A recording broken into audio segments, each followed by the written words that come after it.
Hello and welcome to episode 7 of the How Uncivilized Podcast, where two quarantined acquaintances explore the galaxy together, all the way into the unknown regions of Star Wars lore.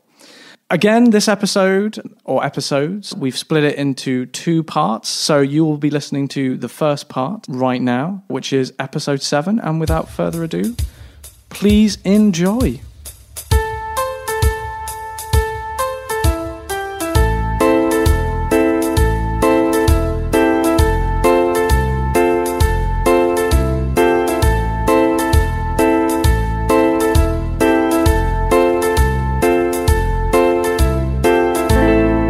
Hello out there and welcome to another episode of How Uncivilized. Yeah, no, we always record this in a dual capacity, try and cover 2 episodes in one recording. And these next few episodes, they're going to be on Rey. Good old Rey. Yeah. So we'll just give you like a quick overview for anyone who's forgotten about what the podcast is about, really. And it's basically two mellow fellows. Yeah, two mellow fellows, as you probably heard already in the introduction. Two cool but basically, dudes. Yeah, indeed, two very cool. Yeah, edit that one out. Edit that out. Yeah, so it's basically Charlie wrote a list. Yeah, that's you indeed. He wrote a list in 2015 after The Force Awakens was released. And it was all his burning questions that he wanted answered after I'd just been to see the film for probably the second time or something. I think I ended up seeing it about 5 times in the cinema. It holds the record for the most cinema trips for one movie. It had a lot of potential. I'll give it that as a movie. Yeah, so I wrote down all my questions in a list, which ended up becoming about 50 questions or so. But to be fair, we've managed to get through quite a few of them already. I think we're already about maybe halfway through the list. No, we're doing okay. This recording will be episodes 7 and 8. Oh, wow. So there we are, yeah. Are we officially pros now? Have we got it going?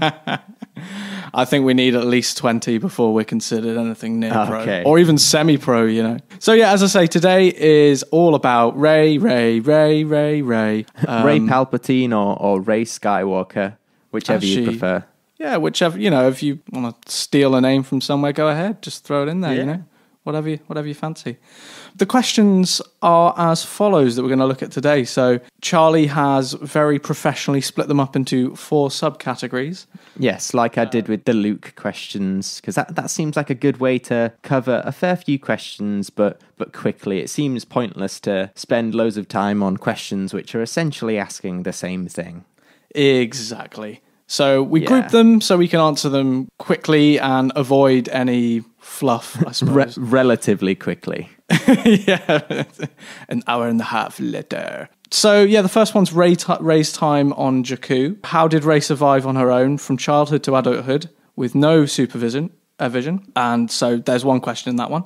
And then it's Rey and Luke's lightsaber. Why did Rey react to the lightsaber and suddenly start seeing her memories mixed with others? Why was Luke/Anakin's former lightsaber calling to Rey anyway? And how did Rey know how to fight with a lightsaber? Good question. Well, they are good questions. Thank you very much. Great answers as well. So Charlie's going to be looking at those 2 subcategories, and I'm going to be looking at Rey's parents and Rey and the Falcon. Basically, Rey's parents is essentially a lot of like fan theories. It's like, is she Luke's daughter? Is she Han and Leia's daughter? Yeah, those are the 2 went questions. Down really, a bit of a rabbit hole with that question. You don't have to read it out now. Yeah, but the questions get very, very long-winded. When we get to the question, I will read out the full question. Just save those because they're quite something, for the audience's digesting pleasure. They can enjoy that. Basically, that Rey's parents, and then it's Rey and the Falcon. And the question is now Rey the pilot or the co-pilot of the Falcon? Yeah, so that's from episode 7 at the end, where you see her going off with Chewie in the co-pilot seat, her in the pilot seat. It's like, is she now the pilot of the Falcon? What's going to happen with that ship in the future? And that question will be answered today. So, Charlie, why don't you kick us off with that first question? Well, I was going to say we could do that, or we could introduce your question, Spencer, because as always, you have some questions which you've written post episode 9. Indeed. I was going to leave them for a later treat, but let's read them out now while we've got them here. My goodness, I've ruined your careful planning. Never mind, planning. I came up with 3 bonus questions. So one of them is, what lightsaber was Rey using in episode 9? It seemed to be hinted at that it was Luke Skywalker, but we know that was destroyed in episode 8. So I was going to look at that one. The other one was, what was Rey doing between episode 8 and 9? A bit of filling out her story of what, because between The Force Awakens and The Last Jedi, we kind of see exactly what she's doing because they go straight into each other. But between The Last Jedi and The Rise of Skywalker, there is a bit of a gap, so it's good to fill out and find out what people are doing in that time. And these gaps, especially in a lot of the films, they're never really filled in, shall we say, instantaneously. And you're never really sure of how much time has passed. It would be good to get an understanding of what she's been up to in that time. And this question we've both done, which kind of ties into that, which was, has Rey improved at all with lightsaber combat and force powers? Has she basically spent all that time training or going somewhere else? We don't know. I mean, I'm sure all those questions, I think they're quite related, maybe, in some senses. They're all connected in some sense, It's maybe they're all about Rey Spencer. That's the all about Rey. That's the relation between them. It's the relation. Yes, so it is. Well, without further ado, Spencer's bonuses quashed. Good, Charlie. Charlie, dive on in with our first question. Okay, so part 1, as I've named it, is all about Rey's time on Jakku. So it's just one question, and it's, how did Rey survive on her own from childhood to adulthood with no supervision? And the simple answer is she's just a boss, She's just great. She's just like that. I thought I'd take this opportunity to kind of fill out her backstory pre-episode 7. So that would be good. She was born in 15 ABY after Battle of Yavin, for those who forget, which I'm guessing is very few by this point because we mentioned that all the time. And then it's there for the taking. At a young age, her family left her on Jakku. This we can actually work out because they left her at 21 ABY, which we found out in our last couple of episodes. So that would make her 6 years old, which is a tender age to lose one's parents, really. Heartbreaking. Yeah. And because she was so young, she always believed that they would return one day. We find out in episode 9 that they never returned because they were actually killed by Ochi, who was an assassin sent by the Emperor who was trying to divulge from Rey's parents the location of Rey, Palpatine's granddaughter. Yeah. So that's very sad. She was waiting for those parents, which never came back because ultimately they'd been killed, which is sad. Very sad. For her lineage, we know she's a Palpatine, but that's through her father's side. I'm sure you'll go into that more later when we I've got many interesting facts about about the parentage. Can't wait. So Jakku was notorious for being, it's a hard planet to live on. It's very difficult for someone to survive because of the harsh conditions. It's a desert and also it's a scavenging planet. So essentially you have to make your own way through life, essentially. They may as well just have named it Tatooine 2. Yeah, I believe that's what they were going for. Tatooine 2. Tatooine 2. Tatooine. Oh, that would have been even better. There we go. Yeah. She became a scavenger under the employment of Unkar Plutt, who is the big guy who we see, who's actually played by, you probably know this, he's played by Simon Pegg from the Star Trek and the Cornetto trilogy, yeah. 4 quarter portions. Oh, yeah. What a guy. Cracking acting. Yeah. She was, I don't want to say a born scavenger, but she was very good at scavenging, and this was kind of the most common trade on Jakku because after the Battle of Jakku, which ended the Empire, which we discussed in an earlier episode, I believe probably episode 2 it was. We kind of lose track of where all this stuff is. A long time ago now. In a galaxy far away.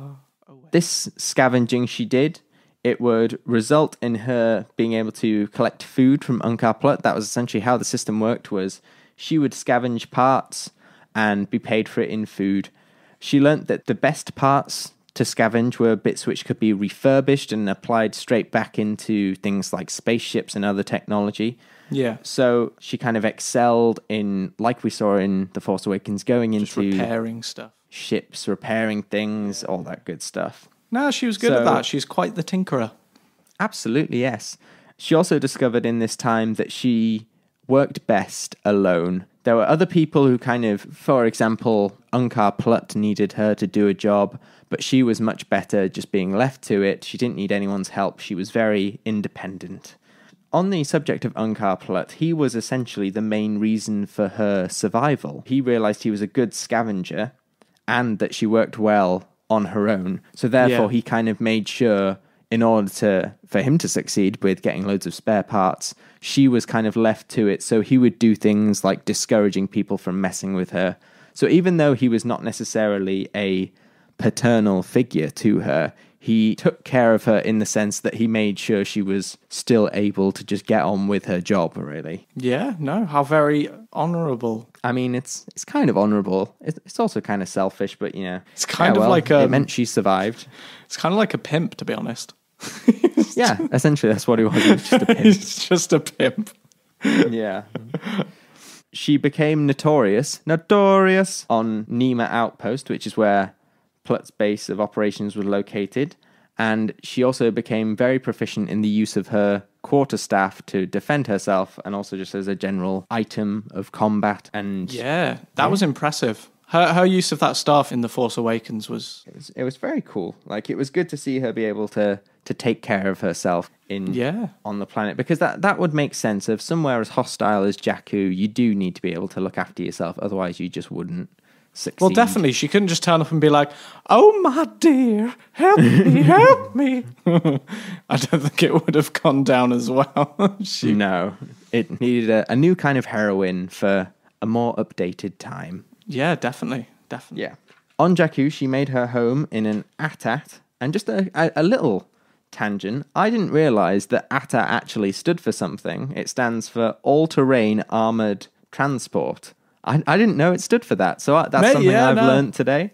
They're all initialisms, aren't they? Yeah, that's so you have the cool. ATST, which is stands for something else. I don't know. She was drawn to this AT-AT because although it was located in what's called the Goazon Badlands, which was a wasteland, she was able to find within the actual shell of the vehicle, she found a small plant which was proof to her that anything can survive in this landscape, or at least some things can survive in this landscape, so therefore so could she.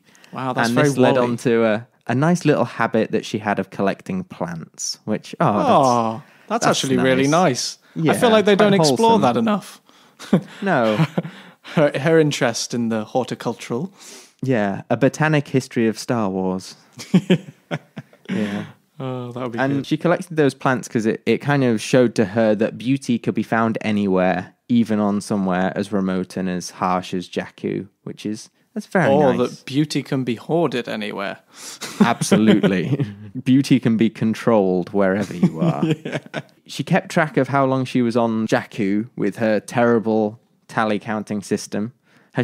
She needs to learn to group them into 5, because in the actual film, she just does a line for like every day. It's like, no, you need to group the 5th one with a slash. Yeah, so you can then count just have the no 5s. way. Yeah, it's impossible otherwise. What's the point in doing that if you're not going to group them? Absolutely, you just can't count them then. I guess when you're on a desert planet for eternity, maybe it kills some time having to count how many days you've actually been on there. Possibly. Yeah, possibly. Maybe she wanted to make it harder for herself. So one of the things she was able to scavenge whilst she was on Jakku, it was a Rebel Alliance flight helmet, and she found that when she was 10. That was when she also made that little doll you see sitting in the background, and it was her dream of joining the rebellion, hence why she kept the helmet and the doll, and she would pretend to be part of the rebellion or the resistance, as it were, at this point. She also managed to procure an old computer from a BTL A4 Y-Wing bomber, and with that computer, she used it to learn languages. She would also study schematics of spaceships and run flight simulations to increase her skill as a pilot. Wow. Yeah. So there's a little side step into why she was considered a good pilot. She just spent all the time doing flight simulations. Absolutely, yeah. Learned everything she needed to know off Flight Simulator. Just shows it does work. Yeah. All those people at home who have Flight Simulator installed on their computer. It too hasn't can been be a waste pilot. of time. Her knowledge of languages actually aided her when it came to communicating with off-worlders at Nima Outpost. 2 of these off-worlders were a couple of Wookiees, no relation to Chewie or anything, but they had, of course, heard of the story of this famed Chewbacca who was in the rebellion. So they were the ones who actually told Rey about Chewie and Han and the story of the Resistance. It was these 2 Wookiees who came to Nima Outpost who she was able to communicate with, which I think that's really nice. That's a nice story, yeah. Yeah. Shame we don't really see Nima Outpost. Not really, no. I guess in a film which, like The Force Awakens, there's a lot to explore. You can't really go into too much detail of places like Nima Outpost, where ultimately they are just a setting to set up the story. I suppose. Yeah. Not worth our time, but cool to sort of look at after the fact. Absolutely, yeah. In 28 ABY, she felt a cold presence, which was her first moment of the Force awakening within her. She sensed, although she did not know it at the time, that was the same point in time when the Jedi Temple was destroyed. Oh. She sensed the Jedi Temple being destroyed, and it was, you could almost say, her first moment of connection with Kylo Ren, even though it wasn't actually a connection with him, it was a connection with this dark Force storm which had destroyed the temple. Wow. So that I found very interesting. Yeah, starting that connection early, that's really cool. Yeah, very cool. Laying the seeds of the foundation.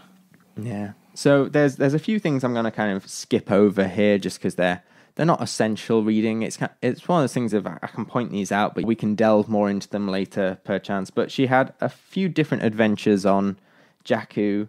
There were things like rescuing Teedo, and if you remember Teedo, he's the small dude on the horse, which you see who's initially trying to capture BB-8. Oh yeah, yeah. She saved that guy at one point, and she also had a mission where she rescued Unkar Plutt from a bunch of bandits.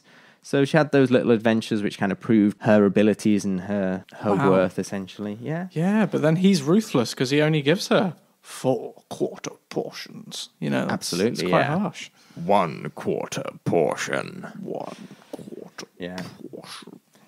But other than that, the next big event which really happened to her was her meeting BB-8, and eventually that leading to going on all of her adventures, which she would eventually go on with the gang. There's a whole thing about BB-8 and like the physics of him rolling on sand, which I've always found so funny. That's great. It's like he can't get the traction. He should just be skidding around.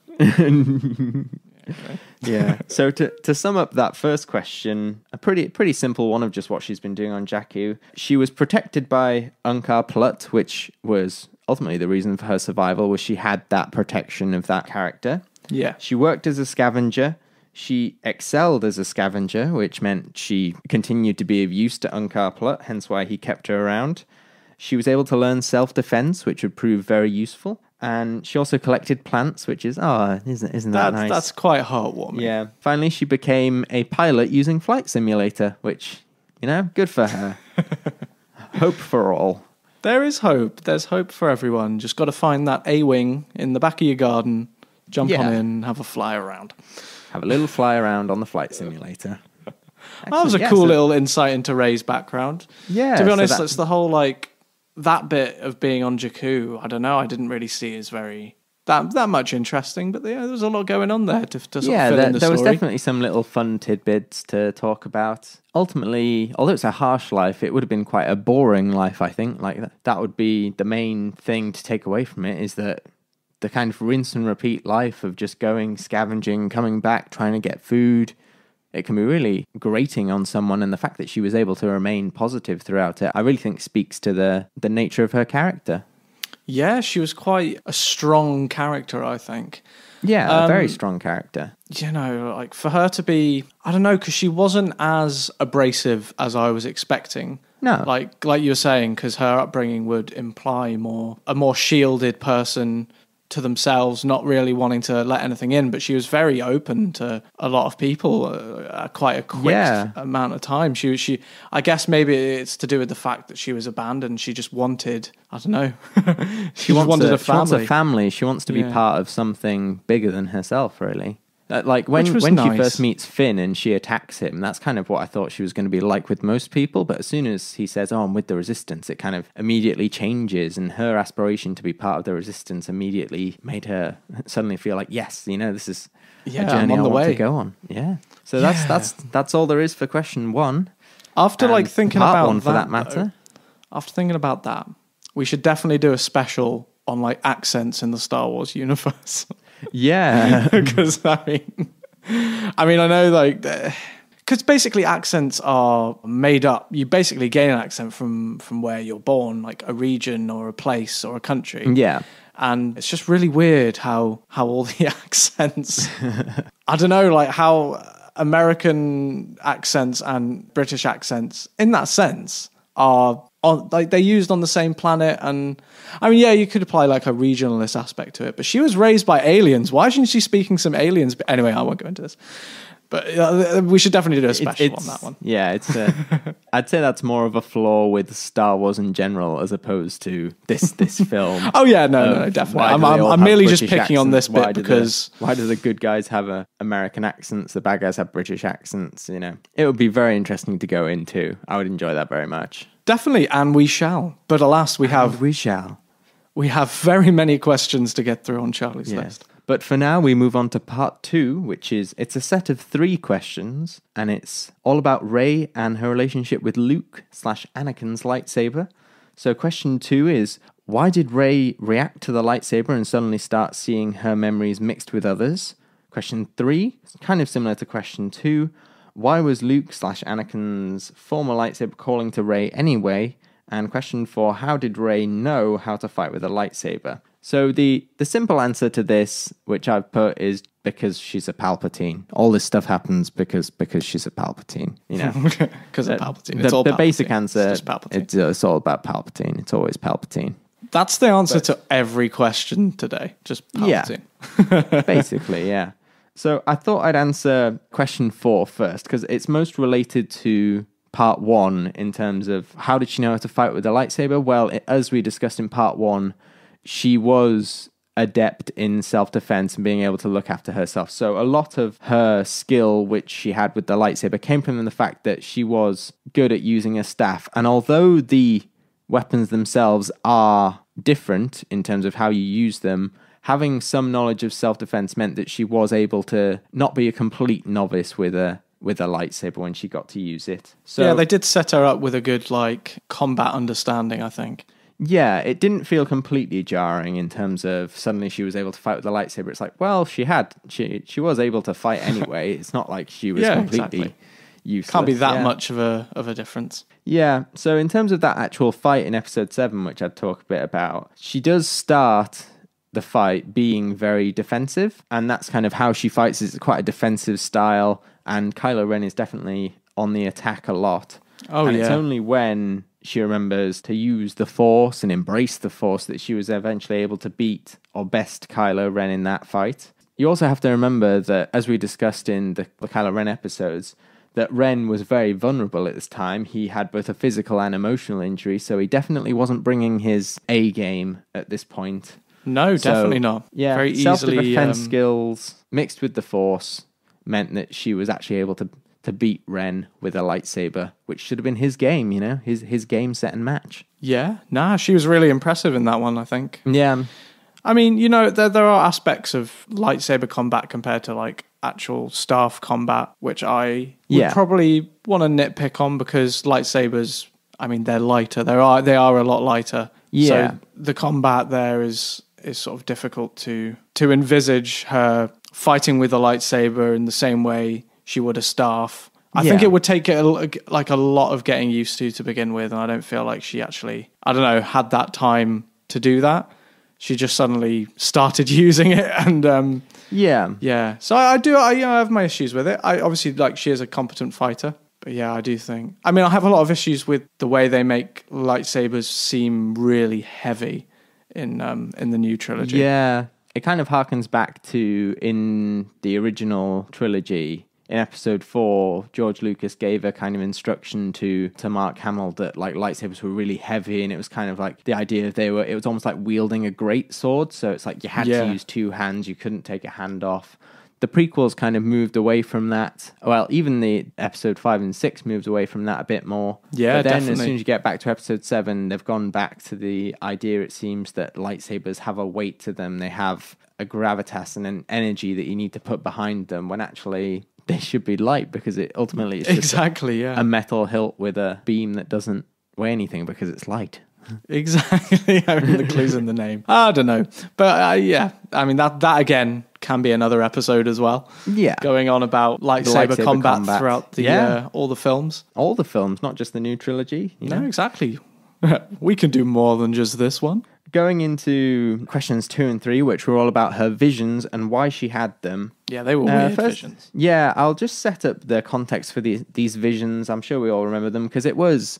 Even though it was strange, I think it was one of the most memorable aspects of The Force Awakens when she has the visions. It's certainly one of the bits I remember the most from the film. Definitely, yeah, it was great. It's on Takodana, which is Maz Kanata's planet, where she has her castle type thing, her little chateau in the forest. After having a conversation with Finn and Finn deciding that he's going to leave, Rey feels herself being drawn to the basement of the castle. She descends some steps, and down there in the basement she finds a whole bunch of ancient artifacts, including Luke/Anakin's old lightsaber. And the moment she touches the lightsaber, she has several visions. So I won't go into loads of detail about the visions, but the basic ones were she saw Cloud City, she heard Yoda's voice, she saw Luke at the Jedi Temple when it was being burned, she saw Kylo Ren in the Knights of Ren. She saw herself as a young girl watching her parents fly away. She also saw the snowy forest and heard Obi-Wan's voice saying, "These are the first steps. These are the first steps, Rey." I can do it. Who was that? That sounds like... Was that Paul McCartney? They all sound the same to me. Yeah. Rey was quite shaken by this vision and ended up fleeing the castle to eventually be caught by Kylo Ren. To explain these visions and why she had them, there's not really anything I could find in terms of actual set canon of why she had them, except for the fact that visions are not unheard of in the Star Wars universe. Wow, that's very loose. Yeah, so what I'm going off here is a mixture of theories, my thoughts on it, so it's more me speculating about what the actual purpose of the vision could be. One of my favourite ones, which I found, was that this was what she saw was essentially the life cycle of the lightsaber, if that makes sense. Yeah. The reason why she had the vision was that it was her and Kylo Ren's destiny, essentially, to destroy the lightsaber, which they did in episode 8. I know it's reforged again in episode 9, but this was the lightsaber almost sensing that in its life cycle, Rey would be the one who would destroy it along with Kylo Ren, hence inducing this vision. Because lightsabers, as we know, they're powerful force objects because of the kyber crystal within them, and powerful force objects can induce force visions. I mean, I'm assuming so. That's what I would think from what I've read, is that a powerful force object would be able to manipulate the force in a way to give you a vision. Again, no confirmation, just me thinking that's Mate, I like the Be. theory. I think it's very plausible. The backing up aspects of this is we see Cloud City, where the lightsaber was lost, which is a significant moment in the lightsaber's life. We then see the burning of the Jedi Temple, which is what set Kylo on his dark side journey, where he would eventually destroy the lightsaber. We see Rey as a young girl being left by her parents, which is what set her on her light side journey, which would lead to her destroying the lightsaber. The snowy forest where they would duel and have their first proper meeting and conflict, really. And then that's kind of the last we see of it. So the lightsaber was showing her journey ahead, which would eventually lead to the lightsaber itself being destroyed and her connection with Kylo Ren. It was also harking back to their connection, as I say, which would become a key aspect of the story. there's a tenuous theory here because, of course, it's the connection between Rey and Kylo and the life cycle of the lightsaber. But then why would we hear Obi-Wan's voice, for example? And my thinking behind that is, if we're thinking about it in terms of the life cycle of the lightsaber, Obi-Wan Kenobi owned it for a very long time on Tatooine. Yeah, he did. And so therefore he is part of the story of the lightsaber.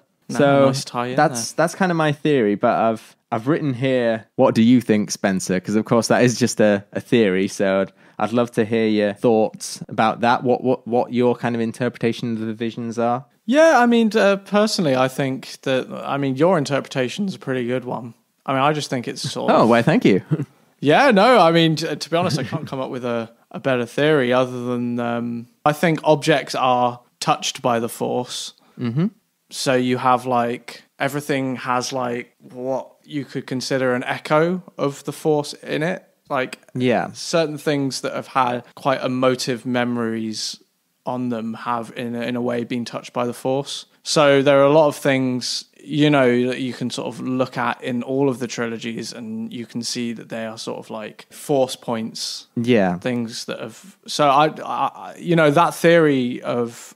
I don't necessarily think they're like the items themselves are strong in the Force, but they have been imprinted on by powerful Force users rather than it being the object initiating anything. It's just sort of in the same way that, being crude, in the same way that, like, if a dog wheezes on a lamppost, the other dog will know.